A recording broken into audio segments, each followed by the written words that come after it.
Madame la ministre, mes chers collègues, il y a presque 37 ans, la loi d'orientation des transports intérieurs, dite LOTI, affirmait un droit au transport devant permettre de se déplacer dans des conditions raisonnables d'accès, de qualité et de prix, ainsi que de coût pour la collectivité. La LOTI a longtemps fait référence, mais les modes de vie et le contexte ont changé. Victime de plusieurs décennies de grands projets, au détriment de l'entretien des réseaux secondaires et capillaires, les politiques publiques de transport se sont perdues en chemin. Les dernières décennies furent celles des grandes annonces et des projets non financés, de décennies de sous-investissement dans les infrastructures dédiées au déplacement du quotidien et de politiques encourageant l'usage de la voiture. Les Français aspirent aujourd'hui à des modes de transport moins coûteux et plus sobres en temps, en énergie et en carbone.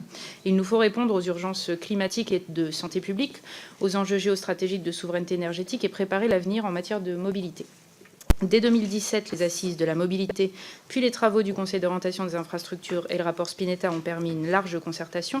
Les propositions retenues dans le présent texte de loi sont également le fruit d'échanges nourris entre la ministre des Transports et les exécutifs locaux, et je m'en félicite. La loi d'orientation des mobilités change donc radicalement de paradigme. Elle se détache d'une vision centrée sur les grandes infrastructures et s'attache au quotidien et aux nouvelles mobilités, au plus près des besoins des Français et des territoires, tout en portant une forte exigence environnementale. Le titre 1er A du projet de loi, ex-titre 4, comportait à l'origine un article unique établissant la programmation des investissements de l'État dans les transports. Un rapport y est annexé qui décline cette stratégie et définit les montants des dépenses de l'Agence de financement des infrastructures pour sa mise en œuvre. Cet article 1er fixe la stratégie d'investissement de l'État dans les transports pour les 10 prochaines années en se fixant 4 objectifs. Nous voulons réduire les inégalités territoriales en renforçant l'accessibilité des zones enclavées et des territoires mal connectés aux grandes agglomérations, concentrer nos efforts sur les déplacements du quotidien et améliorer la qualité des réseaux routiers, ferroviaires et fluviaux. Il nous faut accélérer la transition énergétique, notamment en favorisant le rééquilibrage modal vers les modes de transport les moins polluants, et améliorer l'efficacité des transports de marchandises, là encore en facilitant le report modal.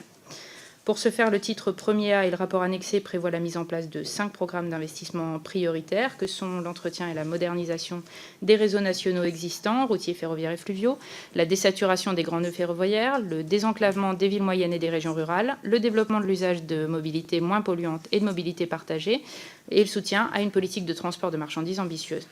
Le rapport annexé au projet de loi décline cette stratégie sous 3 aspects. D'abord, la programmation des investissements qui fixe les dépenses de l'AFIT, l'Agence de financement des infrastructures, avec une trajectoire d'augmentation conséquente à hauteur de 40% sur la période 2019-2023 par rapport à 2014-2018, soit une enveloppe quinquennale de 13,4 milliards entre 2019 et 2023, puis de 14,3 milliards sur la période 2023-2027. Ensuite, le rapport annexé passe en revue les 5 programmes prioritaires pour préciser les modalités de leur mise en œuvre et pour indiquer les masses budgétaires globales prévues dans les principales opérations. Enfin, le rapport confirme l'achèvement des grands itinéraires routiers, ferroviaires et fluviaux en rappelant le choix du gouvernement de se fonder sur le scénario 2 défini par le Conseil d'orientation des infrastructures dans son rapport de janvier 2018. Ce scénario privilégie la mise en œuvre de priorités de restauration et de modernisation du patrimoine et d'amélioration des mobilités du quotidien, à un niveau d'ambition élevé qui s'inscrit en rupture des pratiques antérieures, qui étaient centrées sur les grands projets. Sur ce titre et sur le rapport annexé, les modifications apportées au Sénat me semblent traduire une adhésion globale quant aux objectifs, même si la Haute Assemblée a souhaité en modifier par endroits l'ordre et la formulation. Ces évolutions montrent que chacun a su s'affranchir des postures et travailler sur la base de priorités communes. Des différences d'appréciation existent, évidemment, et nous y reviendrons à l'occasion de l'examen des articles, mais cette partie programmatique du projet vient pouvoir réunir un consensus sur le fond. C'est d'ailleurs le sentiment qui ressort des nombreuses auditions que j'ai pu mener dans le cadre des travaux préparatoires avec l'ensemble des acteurs de la mobilité. Et je salue également à nouveau la concertation qui a été menée par la ministre avec les exécutifs locaux, qui a permis de dégager des diagnostics et des priorités partagées. Le Sénat a souhaité faire figurer dans le dur de la loi d'orientation à l'article 1er B le montant des dépenses de l'AFIT prévues pour la décennie à venir. Or, certaines composantes des ressources de l'AFIT, on l'a vu récemment au sujet des amendes radars, sont plus incertaines que d'autres, et nous partageons cet attachement à ce que les ressources soient plus pérennes. Nous serons tous attentifs à la sincérité et à la transparence sur le financement de cette programmation.